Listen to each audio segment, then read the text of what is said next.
फिकीर का करता मुकरब मिया, कराडची वाट आमच्या शिरकनातून जाते. या माझ्या माग. अजिबात न थांबता हुशार झालेली 800-900 घोडी पुढचा मार्ग कातरू लागली. नायरीजवळ शास्त्री नदीवर पलीकडे जाण्यासाठी एक लाकडी साखं होते.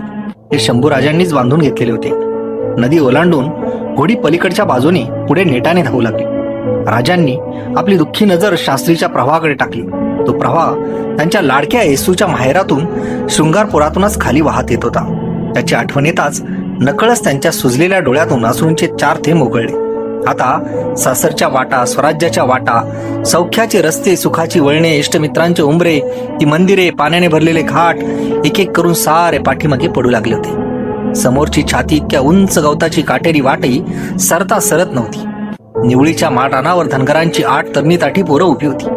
डोक्याला तांबडी भडक आणि निळी पागोटी, पल्लेदार मिशा, हातात घुंगराच्या काठ्या आणि प्रत्येकाच्या कमरेला 2 दिवस पुरतील एवढ्या भाकरी बांधलेल्या. समोरच्या माळरानावरून मधल्या गवतात हरवलेल्या वाटेकडे त्यांचं लक्ष होतं. दिवसभरात पाहुणे कधी येतील, 800-900 लोकांना पुरतील एवढ्या भाकऱ्या बांधून तयार राहा असा निरोप होता.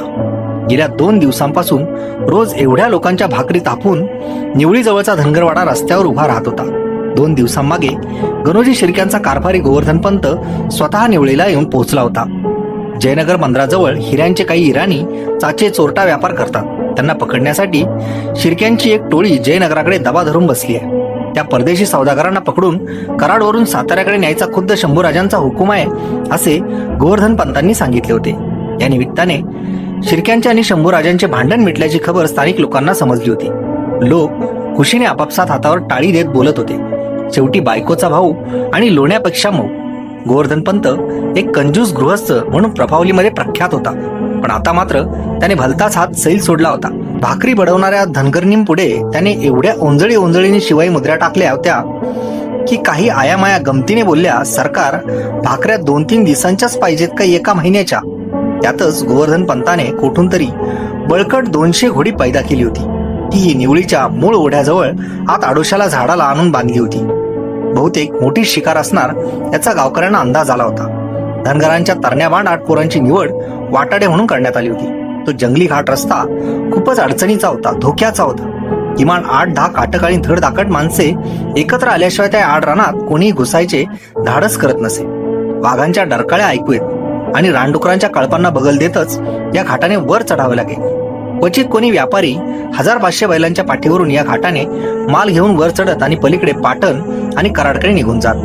घाबरलेले व्यापारी हा आडरस्ता परिचयाचा असूनही निवळीच्या आणि नेरदवाडीच्या पोरांना वाटाडे म्हणून सोबत घेत.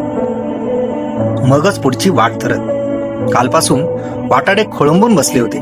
आया पाठी भाकरी वडून येणाऱ्या पाहुण्यांची वाट बघत तिष्ठत बसल्या होत्या.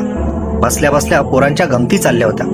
गोवर्धनपंत हा घाट कधी चढून गेले आहेत का असे कोणीतरी गमतीने विचारले.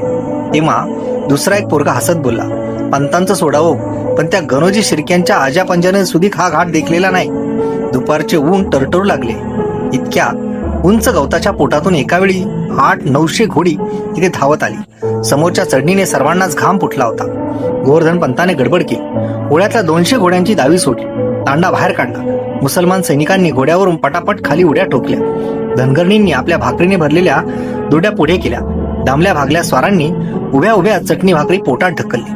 ज्यांची घोडी खूप श्रमली होती किंवा जखमी झाली होती आणि 3-4 दिवसांच्या कष्टाने पूर्ण शिरून गेली होती अशा घोड्यांना बाजूला काढलं गेलं. पंतांनी नव्या दमाच्या घोड्यांचे लगाम स्वारांच्या हाती दिले.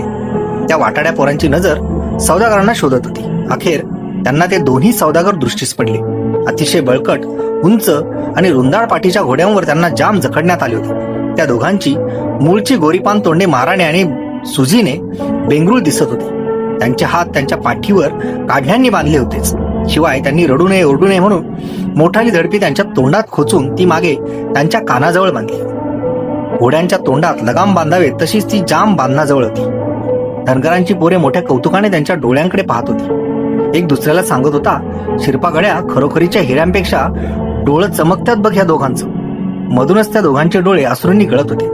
उद्वेगाने सुडाच्या भावनेने जळतही होते. थोडीशीच उसंत मिळाली असेल नसेल तोच घोड्यावर बसलेला गणोजी शिर्के ओरडला, खान साहेब चला उठा हो, नाहीतर माझ्याच गळ्याला चाप लावाल. इखलास खान आणि मुकर्रब खान दोघेही बापले खासले. खरे तर त्यांनाच खूप घाई होती. बघता बघता निवळीचे रान पाठीमागे टाकून घोडी नेरदवाडीच्या दिशेने झेपावू लागली. गणोजी इतकाच मुकर्रब खानही खूप धास्तावलं होतं. असे जंगली रान त्याने याआधी कधी पाहिले नव्हते. कमरे इतक्या उंच गवतात जेव्हा वारा शिरायचा आणि गवताचे रान हलायचे तेव्हा माळावर हत्तीच गडबडा लोळतायत असा भास व्हायचा. डाव्या बाजूच्या टेकडी पलीकडे शृंगारपूरचे रान होते.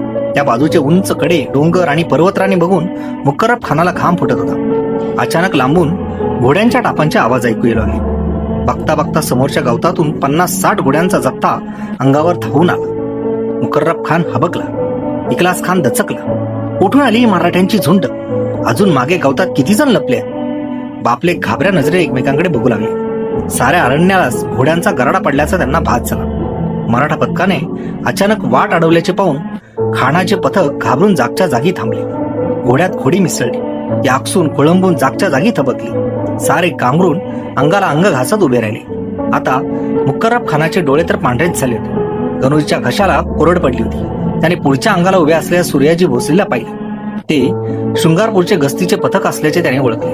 आपल्यासोबत उरलेल्या आपल्या बेड्यातील 15-20 मराठ्यांकडे पाहून गणोजीने डोळ्याने इशारा केला.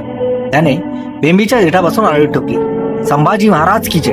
त्या आरोळ्यांनी सूर्याजी भोसले घोडा फेकत पुढे धावत आला. त्याने गणोजीला ओळखले होते. तो सामोरा हात करून विचारू लागला, काय गणोजी, भाऊजी इकडं कुठं?